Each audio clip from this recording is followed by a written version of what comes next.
గోదావరి కింద కృష్ణా డెల్టాలో 13 లక్షల స్థిరీకరణ, అంటే 23 లక్షల స్థిరీకరణ, 7,20,000 ఎకరాలు కొత్త ఆయకట్టు, దాంతోపాటు 960 మెగావాట్స్ ఎలక్ట్రిసిటీ. అంత దేశానికి అతి మేలు జరిగే ప్రాజెక్ట్ ఈ పోలవరం ప్రాజెక్ట్. దీన్ని రాష్ట్ర ప్రభుత్వం త్వరగా పూర్తి చేయాల్సిన అవసరం ఖచ్చితంగా ఉంది. దీంట్లో సాంకేతిక అంశాలు చాలా ఉన్నాయి, డబ్బులు ఒకటే కాదు. ఛత్తీస్గఢ్తో, ఒరిస్సాతో వీళ్ళందరితో అగ్రిమెంట్స్ చేసుకోవాల్సిన అవసరం ఖచ్చితంగా ఉంది. ఇది పోయినసారి ముఖ్యమంత్రి గారిని కలిసినప్పుడు కూడా స్పష్టంగా తెలియజేయడం జరిగింది. త్వరగా అగ్రిమెంట్స్ ఆ రెండు రాష్ట్రాలతో చేసుకొని ఇది వేగవంతంగా పూర్తి చేసుకోవాల్సిన అవసరం ఖచ్చితంగా ఉంది. పోలవరం నీరు మనకు ప్రకాశం బ్యారేజ్ వరకు పోలవరం నీరు పోయే ఆస్కారం ఉంది. ఆ నీటిని మనం రాయలసీమలో, ఆ పక్క తెలంగాణ, ఈ పక్క నెల్లూరు మనం వాడుకునేదానికి ఆస్కారం ఉంటుంది, కృష్ణా నీరు ఏదైతే ఉందో. దీంతో పాటు కృష్ణా ట్రిబ్యునల్, రెండో ట్రిబ్యునల్ వేసిన బచావర్ ట్రిబ్యునల్లో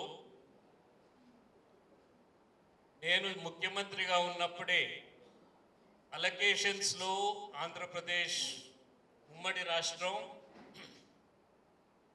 మహారాష్ట్ర, కర్ణాటక మధ్యలో ఉన్న విభేదాలు, మనకు అన్యాయం జరిగిందని సుప్రీంకోర్టుకు పోయి అఖిల పక్షాన్ని ప్రధానమంత్రి దగ్గరికి తీసుకుపోయి వారికి రిప్రజెంటేషన్ ఇచ్చి నోటిఫికేషన్ ఇవ్వకన్నా ఆపి సుప్రీంకోర్టుకు పోయి స్టే తీసుకొని వచ్చారు. ఇప్పటి వరకు కూడా ఆ స్టే కొనసాగుతాం. అది ఇంతవరకు ఈ రెండు రాష్ట్ర ప్రభుత్వాలు, ఆంధ్రప్రదేశ్ ప్రభుత్వం కానీ తెలంగాణ ప్రభుత్వం కానీ కలిసికట్టుగా వారు సుప్రీంకోర్టులో మన వాటాకు, మనకు జరిగిన అన్యాయాన్ని సరిదిద్దుకోవాల్సిన అవసరం ఖచ్చితంగా ఉంది. దీంట్లో 14 లక్షల ఎకరాలు ఇప్పుడు ఉన్న ఆంధ్రప్రదేశ్, అంటే హంద్రీనివా, గాలేరు నగరి, వెలుగోడు, వెలుగొండ, తెలుగంగకు 14 లక్షల ఎకరాలకి దగ్గర దగ్గర 16-18 వేల కోట్లు ఖర్చు పెట్టాం ఆల్రెడీ. అది ఫైనల్ అయిందంటే వీటి దేనికి నీళ్లు రావు. మనం 18,000 కోట్లు ఇప్పటికి ఖర్చు పెట్టి ఇవి పూర్తి చేయాలంటే 14 లక్షల ఎకరాలకి మనకు నీరు వచ్చేటివి. అదేవిధంగా తెలంగాణలో 11 లక్షల ఎకరాలకు నీరు వచ్చే విధంగా కల్వకుర్తి 1, కల్వకుర్తి 2, భీమా, నెట్టెంపాడు, ఏఎంఆర్ 5 ప్రాజెక్ట్స్ ద్వారా 11 లక్షలు తెలంగాణకు మనం అక్కడ కూడా ఒక 12-13 వేల కోట్లు ఖర్చు పెట్టాం ఆల్రెడీ. 2,000 కోట్లు ఖర్చు పెడితే 11 లక్షల ఎకరాలకు వస్తుంది. 25 లక్షల ఎకరాలకి రెండు రాష్ట్రాలకు సంబంధించింది. ఇద్దరు ముఖ్యమంత్రులు కలిసికట్టుగా శ్రద్ధ తీసుకొని ఇప్పటికి 11 సంవత్సరాలు అయింది నేను స్టే తీసుకొని వచ్చి సుప్రీంకోర్టులో.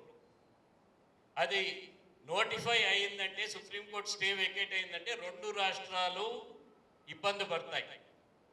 వీరిద్దరూ మాట్లాడుకొని మనకు ఉపయోగకరంగా ఆ సుప్రీంకోర్టు ఆర్డర్స్ తీసుకొని రావాల్సిన అవసరం, నోటిఫై కాకన్నా బ్రిజేష్ కుమార్ ట్రిబ్యునల్ని చేయాల్సిన అవసరం ఖచ్చితంగా ఉంది. ఇది స్పష్టంగా నేను ముఖ్యమంత్రి గారిని కలిసినప్పుడు కూడా చెప్పాను. నేను చంద్రబాబు నాయుడు గారికి రిప్రజెంటేషన్ కూడా ఇచ్చాను, చెప్పాను కూడా. కేంద్రంలో నీటి శాఖ మంత్రి పటేల్ గారిని కూడా కలిసి వారికి రిప్రజెంటేషన్ ఇవ్వటం జరిగింది.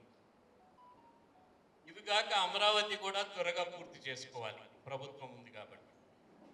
చాలా వేగవంతంగా, ఎంత వేగవంతంగా పరిగెత్తగలిగితే ఈ కూటమి ప్రభుత్వం దానికంటే వేగంగా వాళ్ళు నిధులు ఇచ్చేదానికి సిద్ధంగా ఉన్నారు మోడీ గారి ప్రభుత్వం. దాన్ని మనం ఉపయోగించేసుకోవాలి, దాన్ని త్వరగా చేసుకోవాల్సిన అవసరం ఖచ్చితంగా ఉంది. నిధులు చాలా ఇబ్బందికరమైన పరిస్థితిలో నెట్టేశారు వైఎస్ఆర్సీపీ ప్రభుత్వం, పోయిన ప్రభుత్వం పూర్తిగా అప్పులమయం అయిపోయింది. నేను తెలంగాణ గురించి మాట్లాడిన అవసరం లేదు, మన ఆంధ్ర గురించి వరకు మాట్లాడతాను. పూర్తిగా అప్పులమయం అయిపోయింది.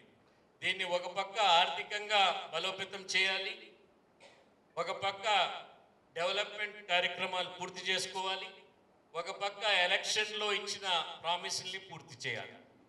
చాలా పెద్ద టాస్క్ ఉంది ఈ ప్రభుత్వానికి, రాష్ట్ర ప్రభుత్వానికి. జుట్టుంటే ఏ కుప్పన్నా వేసుకోవచ్చు, జుట్టు లేకన్నా ఏ కుప్పు వేసుకోలేదు. అందుకని డబ్బులు ఉండాలి. డబ్బులు ఎక్కడి నుంచి సమకూర్చాలి అనేది రాష్ట్ర ప్రభుత్వం దృష్టి సాధించి మన రాష్ట్రంలో వనరులు ఎంతమంది ఎంత చేయగలుగుతాం, ప్రజల్ని ఇబ్బంది పెట్టకన్నా ఇక్కడి నుంచి లీకేజెస్ అంతా కట్ చేసి కేంద్రం నుంచి ఎంత డబ్బు తీసుకొని రాగలుగుతాం, ఇవన్నీ కూడా చేసుకోవాల్సిన అవసరం ఉంది.